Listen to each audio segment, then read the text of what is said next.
Hello there guys and welcome back to the channel. So today we're going to take a look at Namor after his balance changes and basically what I think about it and how has that impacted the character. Alright, so first we're going to have a couple of fights in the Realm of Legends and then we're going to head to 6.3 on 6.32, I believe, Nick Fury quest Torn's Path, just because there was a quite many good kind of like showcase matchups, I guess you can say. And first things first, so what do I think about this change? It's fairly insignificant. It hardly kind of changed anything. I think the change to the healing of special attacks is, well, it's annoying. It's a minor kind of like nerf. Obviously, it is not better than it was. Will it kind of like impact the way you play Namor? Not really. Maybe if you're really low on health, you're going to be spamming fewer special attacks if you're running suicides and going to let the suicide heal work a bit more, and that's about it. It's just one of those things that is not really damaging, is just kind of annoying and unnecessary, I guess you could say, because largely that didn't change much for Namor. He still heals with suicides and he can still recover health. You might just want to be a bit more conservative with your special attacks. Now, the fact that he gains his charges slower, that essentially just makes his double fury kind of like trick when he's in his Imperious Rex mode be slower for most part. The way I kind of like discover the difference and the way you play Namor now for most part is you just kind of want to drop level 1 before you build up to level 3, and level 1 can build quite a bit of Imperious Rex charges by itself because it has multiple hits that has a chance to trigger bleed, and if the bleed does not trigger, then you obviously get these charges, and then you just proceed to play as normal, build back up to level 3, and that is about it. That is what they changed in his rotation, that you might want to drop a level 1 before you build up to level 3, or alternatively you can just build up to level 3 and quite often close out the fight before Imperious Rex activates, or just wait at the 3 bars of power till you gain enough charges, but that would kind of like feel a bit more annoying. And again, I don't really see the point of this change whatsoever. Feels like the same champion, plays like the same champion pretty much, aside from like, yeah, okay, you're gonna make slight adjustments the way you play Namor. Still gonna do exactly the same things. The difference there is going to be he's going to finish the fight out in 45 seconds instead of 35 seconds, or it's going to take 5 or 10 more hits than it used to, or kind of like whatever. His damage output is essentially identical because you place more bleeds during the process, so you do more damage before you kind of go ham on your opponents, but it takes longer to go ham. And yeah, I don't know, man. The more I think about these changes and what they have changed, the more I think that they were essentially pointless, and the more I think that Kabam just wants to meddle with something because they didn't have something better to do, which is false. They have a lot of bigger issues to address than minor tweaks here. And that is one of the things that I gets annoyed by so much. Such a big fuss was made about the necessity of it without actually explaining why do you really need to make these changes, what are they going to represent.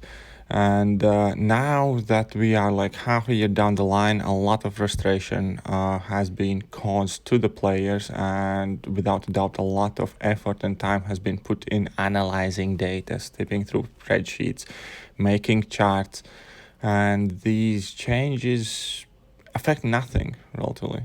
It didn't make a single bad champion good or feel as in a relatively remotely decent option if it wasn't before, and it didn't really change much for Carl or Namor. So if I would have to come up with a metaphor here, then the idea of balance change, at least in my head, would be so that the lower grade champions feel more desirable and the top tier champions get somehow slowed down. So if you would compare it, let's say, with cars, and let's say you're a Ferrari, you're a top car manufacturer, and you have top end models and you have lower end models, the idea of balancing them out is kind of like make the gap smaller in between your bottom end models to your most exclusive cars, right? In this case, it doesn't feel Kabam did that. In this case, it kind of feels that Kabam just keyed their most pretty looking cars and gave a new polish on a third to their worst ones. Because realistically, nobody's going to use Maw anywhere offensively. He does still 3 stars out damaging him. Annihilus, okay, he might be hitting somewhat harder once you reach that level 2 for a small amount of time, so it overall might impact his damage output by 5 to 10%. Doesn't make him any better champion. There's no new utility, or it just feels a lot of kind of like half about nothing, I guess, is what you can say. So let's go through all the changes real quick, and I might do separate videos for the rest of the champions. So far I did Khal. The only difference here was basically that he went from 110 hits pre-update to kill Winter Soldier. With the same team after the update, it was 84 hits, so that shaved off like 26 hits. It's somewhat decent change, but then starting fight number 2, again, pretty much nothing changed afterwards, and obviously his total damage cap is lessened, which again doesn't even really matter because you hardly ever need that much damage. There's no more sustainability, there's no more utility. Namor still is going to be used for exactly the same things, and still is going to be looked over for exactly the same things that he was before. He's not going to be your top questing option by any means. He's going to be answer to specific problems, and he does that just as well as he did before. Now we have Ebony Maw and Nihilus. Nobody's going to use them as attackers, realistically. If you have those champions ranked, it's just for the defense.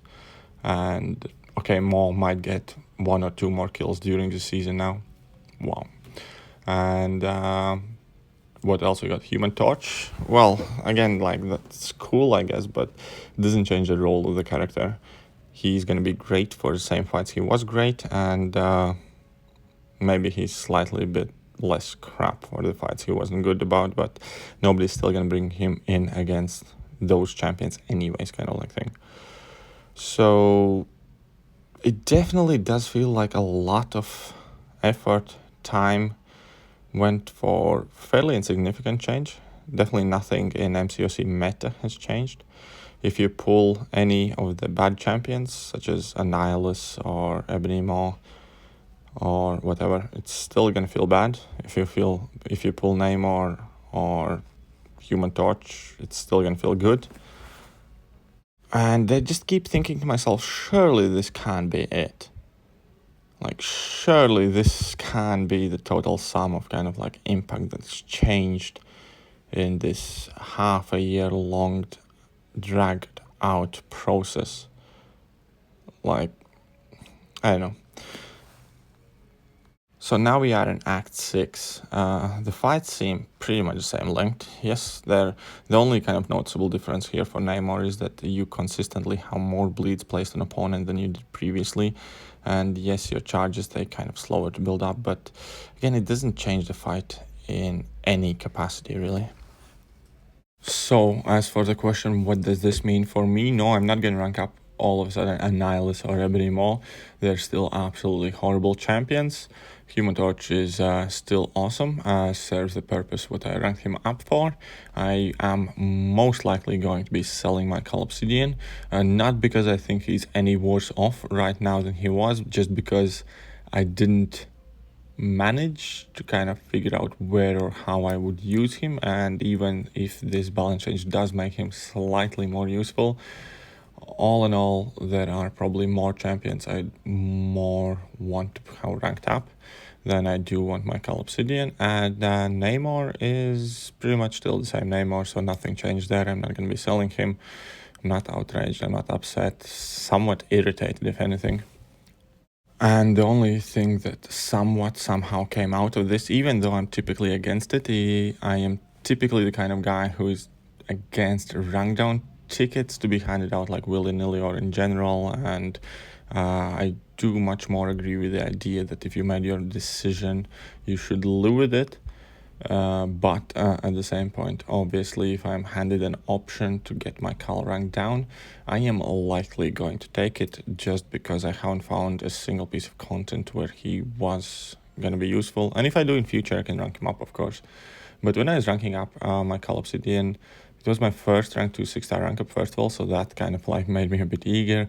Second of all, I was kind of hoping that there is going to be a content where he can be viable and where he is going to shine, because he certainly did have the damage potential. Unfortunately, nothing that has been released really kind of made him excel in any way, shape, or form. So for now, I do not suggest anybody ranking him up. In fact, if you have ranked him up, I do probably suggest selling the guy off and investing in a different champion for now. And as for Namor, if before you could look at Namor as a brand new red Ferrari, that's awesome, cool to drive and whatsoever, then now you can look at Namor as a brand new red Ferrari with some jealous neighbor having left his key marks on it, because that's what pretty much it. Nothing really changed for Namor. Just damned his, I don't know. I don't even know, like I literally do not see or feel a major difference. But do let me know what you guys think. What has been your experience so far? Do you see or feel a noticeable change? Has that affected the way you value any of those champions? Are you all of a sudden gonna make different rank up decisions based on these balance changes? Or it essentially meant nothing to you as well, and you were gonna do whatever you had decided to do before these balance updates were even announced or came to be. But yeah, this is the last fight in the clip here. We can see that Namor is still hanging on with a very low health percentage, still healing of suicides, trying to avoid spamming too many special attacks, I guess. That's the difference. And yeah, that pretty much means the video is over. So do not forget to hit that like button, hit that sub button, share it with your friends, share it with your alliance mates, leave a comment about what you think. And yeah, I'm gonna catch you guys soon. See ya.